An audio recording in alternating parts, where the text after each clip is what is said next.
Health news మీకోసం.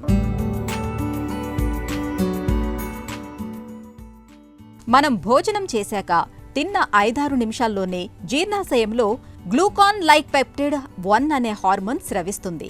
దీన్నే వాడుకలో GLP-1 అని పిలుస్తారు. ఇది ఆహారం నుంచి ఎక్కువ గ్లూకోజ్ను ఉత్పత్తి చేయకుండా కాలేయాన్ని అదుపు చేస్తుంది. ఉత్పత్తి అయిన గ్లూకోజు రక్తంలో మరీ ఎక్కువగా చేరకుండా ఇన్సులిన్ను విడుదల చేయాలని ప్యాంక్రియాస్ను ఆదేశిస్తుంది.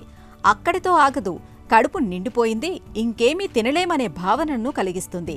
ఈ కీలక పనులన్నీ చేసే GLP-1 హార్మోన్ స్రావం మందగించటం వల్లే షుగర్ జబ్బు వస్తుంది. ఈ సమస్య కోసం ఇప్పుడు వాడుతున్న ఒజాంపిక్ వంటి మందులు GLP-1 చేయాల్సిన పనులన్నిటినీ కృత్రిమంగా చేస్తాయి. అయితే ఈ మందులతో పని లేకుండా GLP-1 హార్మోన్ ఉత్పత్తిని సహజంగానే పెంచే అవకాశం ఉందా అని శాస్త్రవేత్తలు చాలా కాలంగా పరిశోధనలు చేస్తున్నారు. చైనాలోని జియాంగ్నాన్ యూనివర్సిటీకి చెందిన శాస్త్రవేత్తలు ఆ దిశగా ముందడుగు వేశారు.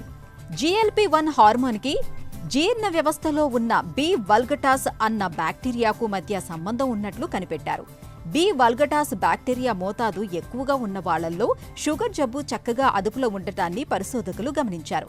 మరి ఈ బి వల్గటాస్ ని సహజంగా పెంచడం ఎలా అని పరిశోధించినప్పుడు FFR4 ప్రోటీన్తో ఇవి పెరుగుతున్నట్లు శాస్త్రవేత్తలు గమనించారు. ఈ ప్రోటీన్ను ఆహారం ద్వారా మన పొట్టలో పెంచగలిగితే మధుమేహాన్ని చక్కగా అదుపులో ఉంచుకోవచ్చని పరిశోధకులు వివరిస్తున్నారు.